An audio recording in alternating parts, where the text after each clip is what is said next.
K2 campus में आपका सभी स्वागत है। आज हम लोग पढ़ेंगे सोशल साइंस जो क्लास 10th का है। प्रैक्टिस सेट 1 है। टोटल हम लोग 10 प्रैक्टिस सेट लाएंगे सोशल साइंस का। इससे बाहर आपका एक भी प्रश्न नहीं जाएगा।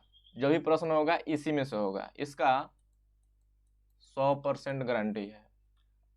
आज का हमारा मोटिवेशनल कोट है, कुछ ज़्यादा ख्वाहिशें नहीं है ए जिंदगी तुझसे, बस तेरा अगला कदम पिछले से बेहतरीन हो। कोशिश यह कीजिए कि जो आप पिछले दिन किए हैं, जो आज कीजिएगा उससे बेहतर हो। आज का हमारा पहला प्रश्न है, गैरीबाल्टी पेशे से क्या था? ऑप्शन नंबर ए है सिपाही, ऑप्शन नंबर बी है किसान, ऑप्शन नंबर सी है नाविक, ऑप्शन नंबर डी है जमींदार। गैरीबाल्टी पेशे से एक नाविक था। गैरीबाल्टी के जो जीवनी है वह लिखे हैं आपके ही देश के लाला लाजपत राय। ये अभी प्रश्न बोर्ड के एग्जाम में पूछता है कि गैरीबाल्टी की जीवनी को किसने लिखा है, तो बोलेंगे लाला लाजपत राय। किस लिए लिखे थे? ताकि जो हमारे भारत में क्रांतिकारी चल रही थी वो प्रक्रिया तेज हो सके। क्वेश्चन नंबर 2 है, वार एंड पीस किसकी रचना है? ऑप्शन नंबर ए है Karl Marx, option number B है टोल्स्टॉय, ऑप्शन नंबर सी है एंजेल्स, ऑप्शन नंबर डी है इनमें से कोई नहीं। इसका राइट आंसर हो जाएगा लियो टोल्स्टॉय। कार्ल मार्क्स थे, ये आपके जर्मनी के रहने वाले हैं और इनके एक पिताजी, मतलब जो पिताजी थे वो वकील थे। एंजेल्स थे, इनका कार्ल मार्क्स का ही एक बहुत करीबी मित्र थे। कार्ल मार्क्स ने एक पुस्तक की रचना की जिसका नाम है दास कैपिटल। ध्यान रखिएगा, ये पुस्तक बहुत ही महत्वपूर्ण है। दास कैपिटल किसने लिखा है या किसकी पुस्तक है, प्रश्न पूछ सकता है, तो बोलेंगे कार्ल मार्क्स की पुस्तक है। और इन्होंने जो बचपन का प्यार आप बोल सकते हैं, जो इनका जो बचपन की गर्लफ्रेंड थी जेनी नाम था उसका, उसी से इन्होंने शादी कर लिया था कार्ल मार्क्स। और इनका जो धर्म था वह था यहूदी। और यह जो यहूदी होते हैं वह दिमाग से बहुत तेज होते हैं। वर्तमान में यहूदी का देश इजराइल है। क्वेश्चन नंबर 3 है, किस पत्र ने रातों रात वर्नाक्युलर प्रेस एक्ट से बचने के लिए अपनी भाषा ही बदल दी? ऑप्शन नंबर ए है हरिजन, ऑप्शन नंबर बी है भारत मित्र, ऑप्शन नंबर सी है अमृत बाजार पत्रिका, ऑप्शन नंबर डी है सभी। इसका राइट आंसर हो जाएगा अमृत बाजार पत्रिका। अमृत बाजार किस भाषा में था? अमृत बाजार पत्रिका था आपके बांग्ला भाषा में था। वर्नाक्युलर प्रेस एक्ट जो है ये आपके 1878 में आया था। इसका मतलब यह था कि जो इंग्लिश भाषा में जो पत्र प्रकाशित किए जाते हैं वो आपके उन सरकार की आलोचना करती थी। जो सरकार था इंग्लैंड का, उसे यह अच्छा नहीं लगता था। उसने वर्नाक्युलर प्रेस एक्ट लाया और यह सभी पर प्रतिबंध लगा दिया जो गैर इंग्लिश पत्र थे। उसमें आपका अमृत बाजार पत्रिका था, इसने अपना भाषा ही बदल लिया। इसने अपना जो बांग्ला था इससे अपना बदलकर भाषा इंग्लिश में कर लिया। अमृत बाजार पत्रिका जो भी प्रकाशित होती थी उसके बाद इंग्लिश में होती थी। वही आपका है वर्नाक्युलर प्रेस एक्ट। ये आपके प्रेस पर मतलब प्रेस के लिए नियम था। क्वेश्चन नंबर 4 है, ये मतलब पत्रिका से यह भी याद रखिएगा कि जो यंग इंडिया है पत्रिका वह महात्मा गांधी जी का है, यंग इंडिया। क्वेश्चन नंबर 4 है, एक जार एक चर्च एक रूस का नारा किसने दिया था? ऑप्शन नंबर ए है स्टालिन, ऑप्शन नंबर बी है लेनिन, ऑप्शन नंबर सी है czar Nicholas, option number D है जार निकोलस द्वितीय। जार का मतलब होता है कि जो रूस के जो सम्राट होते हैं, जो राजा होते हैं, उसे हम लोग जार कहते हैं, उस समय कहा जाता था।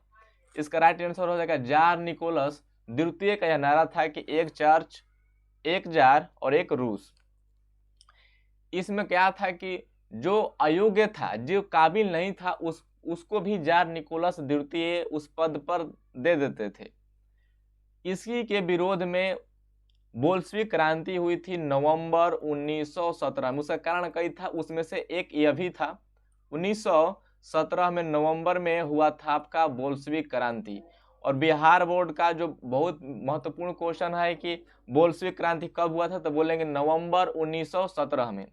क्वेश्चन नंबर 5 देखिए, गांधी जी को महात्मा की उपाधि किस आंदोलन के दौरान मिली? ऑप्शन नंबर ए है चंपारण सत्याग्रह, ऑप्शन नंबर बी है रोलेट सत्याग्रह, ऑप्शन नंबर सी है असहयोग आंदोलन, ऑप्शन नंबर डी है सविनय अवज्ञा आंदोलन। इसका राइट आंसर आपका हो जाएगा चंपारण सत्याग्रह। चंपारण सत्याग्रह में राजकुमार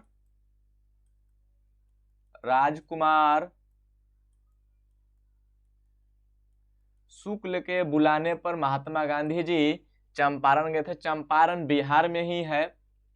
यहाँ पर नील की 3 कट्ठिया व्यवस्था लगी थी, मतलब कि 3/20, 20 कट्ठा में 3 कट्ठा आपको नील की खेती करनी है। और नील की खेती करने से क्या होता है कि जो उपजाऊ भूमि होती है वह बंजर हो जाती थी। किसान नहीं करना चाहते थे नील की खेती, लेकिन उनको जबरदस्ती करवाता था आपके यहाँ की जो सरकार थी।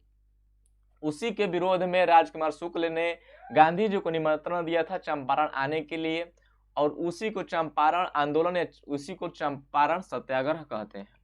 जो आपका रोलेट सत्याग्रह है ये आपके 1919 में आया था, मार्च के महीने में आया था, 1919 में आया था।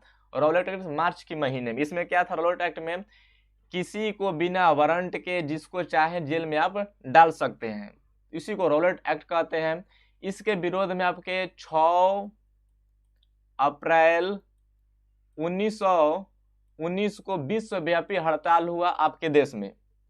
इसका परिणाम अंततः क्या निकला कि 13 अप्रैल 1919 को जलियांवाला बाग में सभा चल रही थी, और उसी दौरान जनरल जो डायर था वो आकर जलियांवाला बाग में पूरी तरह बम्बार्डमेंट किया। जिस तरह यह मतलब आपका दिन है जलियांवाला बाग हत्याकांड हो गया था 13 अप्रैल 1919 को। प्रश्न ये पूछ सकता है कि जलियांवाला बाग हत्याकांड कब हुआ था, तो बोलेंगे 13 अप्रैल 1919 को। रोलेट एक्ट किससे संबंधित है, तो बोलेंगे जलियांवाला बाग हत्याकांड से संबंधित है। जो आपका असहयोग आंदोलन है ये आपके 1920 से 1922 तक चला था आपका असहयोग आंदोलन। असहयोग आंदोलन में यह था कि जो विदेशी वस्तु है या उसको बहिष्कार करना, या जो न्यायालय है, न्यायालय की जगह पंच की बात मानना, पंच की जो आपका निर्णायक जो और मतलब कि निर्णायक जो आपका सूचना होगा या जो निर्णायक ऑर्डर होगा, उस जो आदेश होगा उसी को माना, न्यायालय को नहीं माना। उपाधियों का अंत था। जिस तरह से मान लीजिए किसी को जो उपाधि या अवार्ड मिलता था वो अपना लौटा दिया था, किसमें, असहयोग आंदोलन में। सविनय अवज्ञा आंदोलन जो है यह आपके 1930 में चला था, सविनय अवज्ञा आंदोलन। इसका कारण था चलने का साइमन कमीशन। इसका कारण था साइमन कमीशन। साइमन कमीशन में 7 सदस्यीय साइमन कमीशन था, और 7 के 7 जो थे वह विदेशी थे। तो हमारे भारत के लोगों का कहना था कि इसमें 7 विदेशी नहीं हो सकते हैं। उसी के विरोध में यह आंदोलन चला था साइमन। फिर जो यह आपके 1927 में इंग्लैंड में पारित हुआ साइमन कमीशन, और 1928 में भारत आ गया था आपका 1928 में साइमन कमीशन। इसके विरोध में नारा लगने लगा go back Simon, go back Simon का नारा लगने लगा था, और काला झंडा लोग दिखाने लगे थे। उस तरह से प्रदर्शन किया गया। क्वेश्चन नंबर 6 है, भारत में बंगाल विभाजन के विरुद्ध में कौन सा आंदोलन हुआ था? ऑप्शन नंबर ए है नीला आंदोलन, ऑप्शन नंबर बी है दांडी मार्च, ऑप्शन नंबर सी है दांडी मार्च, ऑप्शन नंबर डी है स्वदेशी आंदोलन। इसका आपका कह रहा है कि भारत में बंगाल विभाजन के विरोध में कौन सा आंदोलन हुआ था? वह था स्वदेशी आंदोलन। 1905 में हुआ था स्वदेशी आंदोलन, और 1905 में ही बंगाल विभाजन हुआ था। बंगाल विभाजन फिर वापस ले लिया गया था 1911 ईस्वी में, वापस ले लिया गया था, विरोध काफी बढ़ गया था। स्वदेशी आंदोलन 1905 में हुआ था। दांडी मार्च किससे संबंधित है? तो यहाँ पर 1931 में मार्च की महीने से शुरू हुआ था दांडी मार्च, और ये जो गांधी जी थे वह 78 अपने समर्थकों के साथ चले गए थे, जो गुजरात में है दांडी, वहां चले गए थे और वहां पर नमक बनाकर जो वहां पर कर लगता था उस नियम को तोड़ दिए थे, वही कहलाता है आपका दांडी मार्च। लगभग यह 24 दिन का था दांडी मार्च। इसमें 78 लोग थे। 1931 में हुआ था, मार्च 1931 स्टार्ट और अप्रैल 1931 में खत्म हुआ था आपका दांडी मार्च। क्वेश्चन नंबर 7 है, बिहार के किस हिस्से में गांधी जी के द्वारा नील सत्याग्रह आंदोलन हुआ था? ऑप्शन नंबर ए है भागलपुर, ऑप्शन नंबर बी है चंपारण, ऑप्शन नंबर सी है गया, ऑप्शन नंबर डी है नालंदा। इसका राइट आंसर हो जाएगा चंपारण। क्वेश्चन नंबर 8 है, यंग इटली की स्थापना किसने और कब की थी? ऑप्शन नंबर ए है कावूर 1830, ऑप्शन नंबर बी है गैरीबाल्टी 1830, ऑप्शन नंबर सी है मेजनी 1834, ऑप्शन नंबर डी है मेजनी 1831। इसका राइट आंसर हो जाएगा मेजनी ने किया था 1831 में। मेजनी ने 1834 में किया था यंग यूरोप का। यंग इटली कहेगा आपका तो आ जाएगा 1831, यंग यूरोप कहेगा तो आ जाएगा आपका 1834। इसका राइट आंसर है मेजनी 1831। जो गैरीबाल्टी है, पूछ सकते हैं कि पेशे से क्या थे? गैरीबाल्टी पेशे से एक नावी थे। गैरीबाल्टी पर किसने जीवनी लिखा है? लाला लाजपत राय ने लिखी है। कावूर एक जो था यह राष्ट्रवादी था और इटली के एकीकरण में इसका महत्वपूर्ण योगदान था, और यह कूटनीतिज्ञ था, कूटनीतिज्ञ। जिस तरह से हमारे देश में थे चाणक्य जी, उसी तरह से यह था आपका इसका नाम था काउंट कावूर। क्वेश्चन नंबर 9 है, एकीकृत वियतनाम की स्थापना किस वर्ष हुई? ऑप्शन नंबर ए है 1954, ऑप्शन नंबर बी है 1960, ऑप्शन नंबर सी है 1969, ऑप्शन नंबर डी है 1975। इसका राइट आंसर है 1975। नेक्स्ट क्वेश्चन देखिए, क्वेश्चन नंबर 10, किसने कहा मुद्रण ईश्वर की दी गई महानतम देन है या सबसे बड़ा तोहफा? ऑप्शन नंबर ए है Mahatma Gandhi, option number B है Martin Luther, option number C है पैगंबर मुहम्मद, ऑप्शन नंबर डी है ईसा मसीह। इसका राइट आंसर हो जाएगा आपके मार्टिन लूथर। क्वेश्चन नंबर 11 है, कोयले का सर्वोत्तम प्रकार कौन सा है? ऑप्शन नंबर ए है एंथ्रासाइट, ऑप्शन नंबर बी है पीट, ऑप्शन नंबर सी है लिग्नाइट, ऑप्शन नंबर डी है बिटुमिनस। इसका राइट आंसर हो जाएगा आपका एंथ्रासाइट। यदि पूछता है कि कोयले का सर्वोत्तम खराब प्रकार कौन है, तो वह था लिग्नाइट। यह मनुष्य के लिए हानिकारक है लिग्नाइट। लिग्नाइट से विद्युत वगैरह बनाया जाता है, लेकिन काफी हानिकारक होता है। क्वेश्चन नंबर, इसमें कार्बन की मात्रा अधिक होती है इसलिए। क्वेश्चन नंबर 12 है, सौर ऊर्जा निम्न में से कौन सा साधन है? ऑप्शन नंबर ए है मानवकृत, ऑप्शन नंबर बी है पुनः प्रतियोग, ऑप्शन नंबर सी है अजैव, ऑप्शन नंबर डी है इनमें से कोई नहीं। इसका राइट आंसर हो जाएगा पुनः प्रतियोग है सौर ऊर्जा। सौर ऊर्जा सब समझ रहे हैं कि प्रतिदिन सूर्य का प्रकाश वह पड़ता है, फिर वह चार्ज होता है। आप उपयोग कर सकते हैं, कल भी कर सकते हैं, परसों भी कर सकते हैं। क्वेश्चन नंबर 13 है, संसाधन होते नहीं बनते हैं, किसका कथन है? ऑप्शन नंबर ए है Jawaharlal Nehru, option number B है जिमरमैन, ऑप्शन नंबर सी है Mahatma Gandhi, option number D है इनमें से कोई नहीं। इसका राइट आंसर हो जाएगा जिमरमैन। क्वेश्चन नंबर 14 है, देश में सर्वाधिक वर्षा मेघालय राज्य में कहाँ होती है? ऑप्शन नंबर ए है मुंशीराम, ऑप्शन नंबर बी है चेरापूंजी, ऑप्शन नंबर सी है चंपारण, ऑप्शन नंबर डी है कोची। इसका राइट आंसर हो जाएगा मुंशीराम। चेरापूंजी भी मेघालय में है, चंपारण आपके बिहार में है, कोची आपके केरल में है। क्वेश्चन नंबर 15 है, पाइराइट किस प्रकार का खनिज है? ऑप्शन नंबर ए है धात्विक, ऑप्शन नंबर बी है अधात्विक, ऑप्शन नंबर सी है परमाणविक, ऑप्शन नंबर डी है ईंधन। इसका राइट आंसर हो जाएगा धात्विक। पाइराइट को मूर्खों का सोना कहा जाता है। मूर्खों का सोना किससे कहते हैं? पाइराइट को।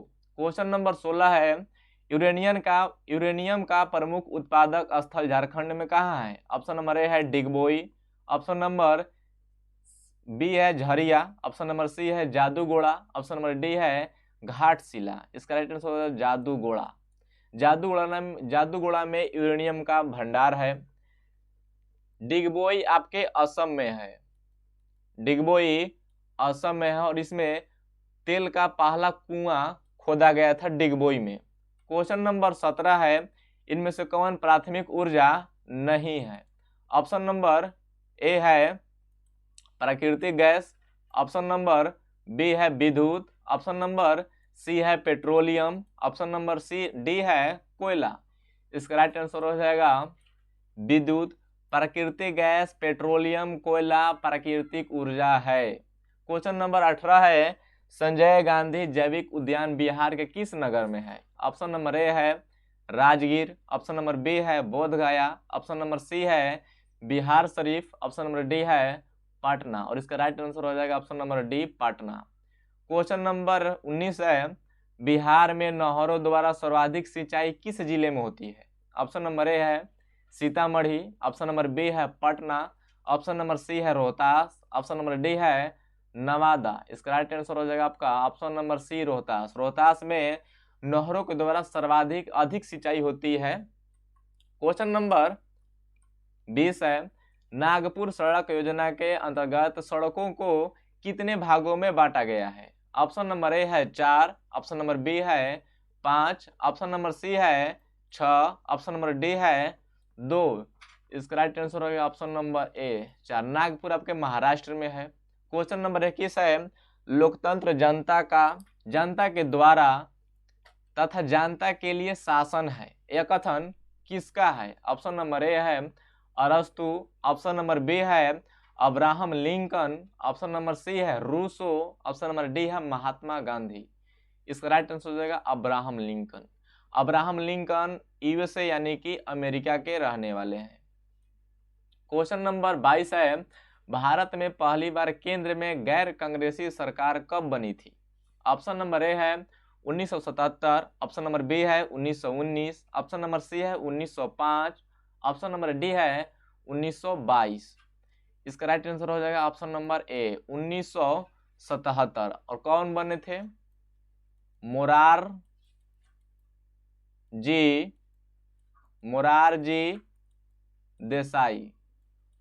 देसाई बने थे 1977 में। 1975 में आपका लग गया था आपातकाल, उस समय के प्रधानमंत्री थी इंदिरा गांधी। 1919 में आपका लगा जलियांवाला बाग हत्याकांड और रौलट एक्ट, 1905 में स्वदेशी आंदोलन और 1922 में चौरा चौरी हत्याकांड। क्वेश्चन नंबर 23 है, संघ सरकार का उदाहरण है। ऑप्शन नंबर ए है अमेरिका, ऑप्शन नंबर बी है चीन, ऑप्शन नंबर सी है great Britain, option number D है इनमें से कोई नहीं। इसका राइट आंसर हो जाएगा अमेरिका। अमेरिका संघ सरकार है, इसका हम लोग बोलते भी हैं संयुक्त राज्य अमेरिका। चीन में एक पार्टी होता है जिसे कम्युनिस्ट पार्टी कहते हैं और एक ही पार्टी है उसमें। ग्रेट ब्रिटेन में भी एक ही पार्टी होता है। क्वेश्चन नंबर 24 है, गठबंधन सरकार की पकड़ प्रशासन पर होती है। और आज का हमारा ये लास्ट प्रश्न है। ऑप्शन नंबर ए है मजबूत, ऑप्शन नंबर बी है ढीली, ऑप्शन नंबर सी है अति मजबूत, ऑप्शन नंबर डी है कठोर। गठबंधन सरकार में लोग अपनी अपनी मनमानी करने लगते हैं तो सरकार पर जो प्रशासन में जो पकड़ होती है वो काफी ढीली हो जाती है। गठबंधन की सरकार, गठबंधन में लोग दो या तीन पार्टी के जो गठबंधन करता है, एक का दूसरा मत रहेगा तो दूसरा का दूसरा मत रहेगा, इसलिए जो प्रशासन पर पकड़ होती है वो काफी ढीली पड़ जाती है। मिलते हैं आपसे नेक्स्ट वीडियो में, तब तक के लिए शुक्रिया।